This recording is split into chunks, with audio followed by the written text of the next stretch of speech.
इसके बाद हम देखते हैं कि एक मेटल जो होता है वो किस तरह से दूसरे मेटल को रिप्लेस करता है। मेटल्स जो होते हैं वो केमिकल रिएक्शन में अलग अलग तरीके से रिएक्ट करते हैं। जैसे कुछ मेटल होते हैं वो ज़्यादा रिएक्टिव होते हैं, कुछ होते हैं जो कम रिएक्टिव होते हैं। जो ज़्यादा रिएक्टिव वाले मेटल्स होते हैं वो कम रिएक्टिव वाले मेटल्स को रिप्लेस कर देते हैं। जैसे कि हम यहाँ पर एक एग्जाम्पल देखते हैं। जैसे यहाँ पर मैग्नीशियम को कॉपर सल्फेट के सॉल्यूशन में हमने डाला तो मैग्नीशियम, क्योंकि मैग्नीशियम सल्फेट बन गया और कॉपर अलग हो गया, तो मैग्नीशियम ने कॉपर को डिस्प्लेस कर दिया उसकी जगह से, क्योंकि मैग्नीशियम ज़्यादा एक्टिव है, ज़्यादा रिएक्टिव है। इसी तरह से जिंक को अगर हम कॉपर सल्फेट के सॉल्यूशन में मिलाते हैं तो जिंक जो है कॉपर को रिप्लेस कर देता है और जिंक सल्फेट बना देता है। ये इसलिए है क्योंकि मैग्नीशियम और जिंक जो होते हैं वो कॉपर से ज़्यादा रिएक्टिव होते हैं। तो यहाँ पर हमने देखते हैं, यहाँ पर एक लिस्ट है जो जिसमें कि अलग अलग मेटल्स की रिएक्टिविटी बताई गई है।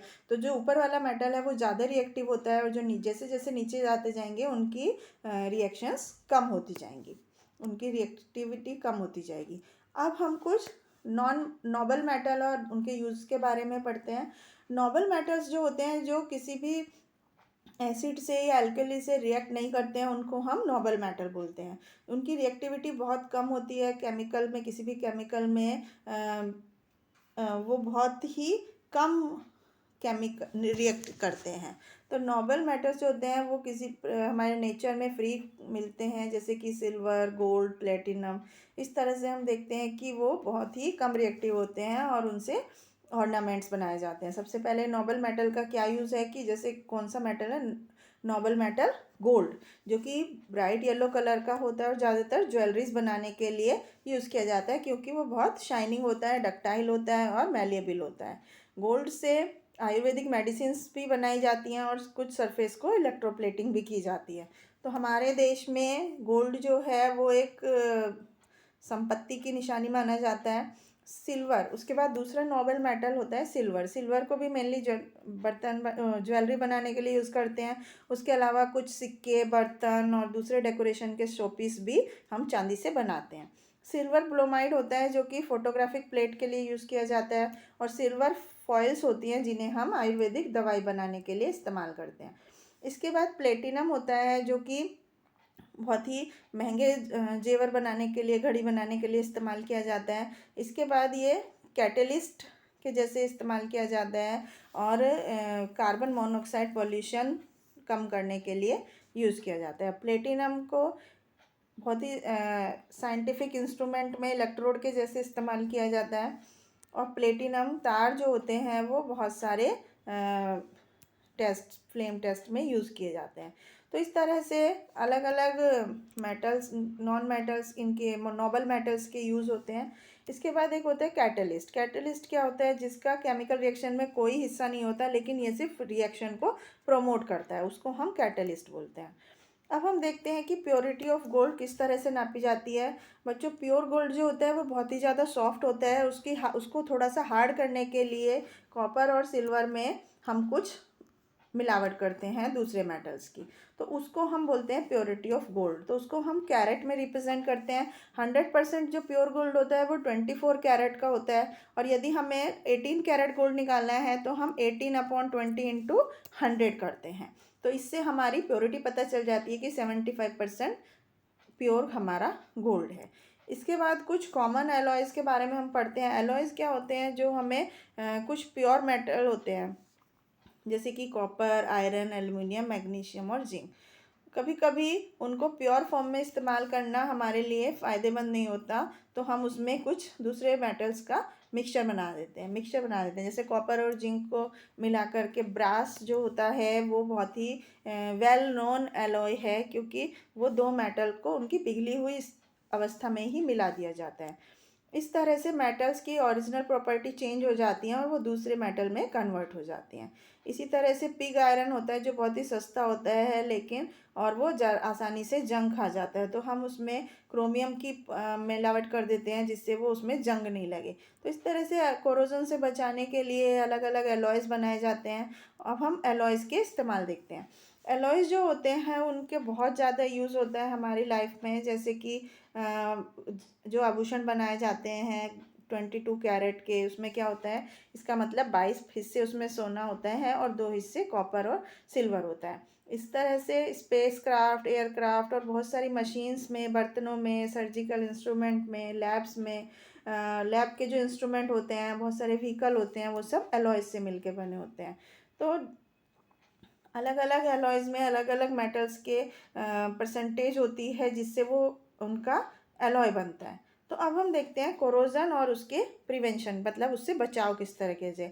कोरोजन होता है बच्चों, कोई भी मेटल ऑब्जेक्ट होता है और अगर वो उसकी ऊपरी सतह चमकदार होती है और जब उसे हवा में ऐसे ही रख दिया जाता है तो वो क्या होता है, जब हवा मॉइस्ट एयर में, नमी वाली हवा में, उसमें क्या होता है, वो एकदम डल दिखने लगता है, क्योंकि हवा से ऑक्सीजन और पानी लेकर के उसके ऊपर एक ऑक्साइड की लेयर बन जाती है जिसे कि हम कोरोजन बोलते हैं। तो आयरन, आपने देखा होगा लोहे की कील होती हैं, पेंच होते हैं, पाइप की रेलिंग्स होती हैं, बहुत सारी चीज़ें होती हैं जो लोहे से बनी हुई होती हैं और उनको वो उन पर जंग लगा होता है। तो इस तरह से कोरोजन मतलब होता है कि उसके ऊपर, किसी भी मेटल के ऊपर जब हवा की ऑक्सीजन और पानी से रिएक्ट होकर उसके ऊपर ऑक्साइड की एक लेयर बन जाती है और उसकी सतह जो होती है वो डल दिखने लगती है, उसे हम कोरोजन बोलते हैं। तो ऑर्नामेंट्स जो होते हैं वो चांदी के बने होते हैं और वो धीरे धीरे अपनी चमक उनकी कम होती जाती है। तो इस तरह से मेटल्स जो होता है वो एक उसकी सतह जो है वो बदल जाती है, उसको कोरोजन बोलते हैं। अब हम देखते हैं कि कोरोजन का, आयरन का, लोहे का कोरोजन किस तरह से होता है। बच्चों आपने देखा होगा कि वो धीरे धीरे से जो लोहा होता है वो हवा के ऑक्सीजन से और पानी से रिएक्ट करके रस्टिंग हो जाती है, उसके ऊपर जंग लग जाता है। रस्टिंग क्या होती है, रस्टिंग होती है जब, जैसे आयरन, आयरन मीन्स लोहा जब ऑक्सीजन से रिएक्ट करता है तो वो आयरन ऑक्साइड बनाता है जिसे हम फेरिक ऑक्साइड बोलते हैं। ये जंग होता है, ब्राउन कलर का होता है। और फिर ये जब आयरन ऑक्साइड जब पानी से रिएक्ट करता है तो आयरन ऑक्साइड और हाइड्रेटेड आयरन ऑक्साइड बनाता है, जो कि जिसे हम जंग बोलते हैं। तो इस तरह से जो मेटल्स होते हैं वो थोड़ा देखने में अच्छे नहीं लगते हैं और वो उनको कमज़ोर करता जाता है, जो मेटल की ताकत होती है। तो अब हमें कुछ दूसरे मेटल के भी कोरोजन के बारे में समझना चाहिए। इसी तरह से एल्यूमिनियम जो होता है वो ज़्यादा रिएक्टिव होता है और वो जब हवा के और मॉइस्चर के कांटेक्ट में आता है तो उसके ऊपर एल्यूमिनियम ऑक्साइड की एक लेयर बन जाती है जिससे कि वो रिएक्ट करना फिर धीरे कम हो जाता है उसका। तो इस तरह से हमें अपने सामान को, कॉपर भी रिएक्टिव होता है, वो ऊपर से ग्रीन कलर का कई बार उस पर निशान दिखता है जब वो कोरोड हो जाता है। अब तो इसलिए हमें अपने मेटल्स का बचाव करना ज़रूरी होता है कोरोजन से, क्योंकि कोरोजन की वजह से हमारे जो टूल्स हैं, जो सामान है, फर्नीचर है, वो सब डिस्ट्रॉय हो सकता है एटमॉस्फेयर से ऑक्सीजन से रिएक्ट करके। तो इसलिए अब हम कोरोजन से बचने के उपायों के बारे में पढ़ते हैं कि सबसे पहले हमें मेटल के ऊपर कोई पेंट कर देना चाहिए या उस पर कोई ऑयल, तेल लगा देना चाहिए जिससे कि वो कोरोजन से बच सके। उससे क्या होता है, जो मेटल है वो हवा के ऑक्सीजन से डायरेक्ट रिएक्ट नहीं करता, उसके कांटेक्ट में नहीं रहता और उससे वो कोरोजन नहीं होता। दूसरा है कि किसी भी मेटल को हम किसी दूसरे मेटल से उसको कवर कर दें, ढक दें, तो ये जो दूसरी लेयर हमने उसके ऊपर रखी है वो कोरोजन से बचा देती है हमारे मेटल को। इसके बाद नेक्स्ट होता है एंडोजिंग ऑफ एल्यूमिनियम। तो इसमें क्या करते हैं, हम एल्यूमिनियम ऑक्साइड की एक लेयर बना देते हैं एल्यूमिनियम की सतह के ऊपर जिससे कि वो हवा की ऑक्सीजन से रिएक्ट नहीं करता। एल्यूमिनियम के ऊपर जब हवा से ऑक्सीजन रिएक्ट करके एक लेयर बन जाती है तो उससे बचाने के लिए हमें उसका जो वो नीचे वाली एल्यूमिनियम होती है वो हवा से फिर कम रिएक्ट करती है।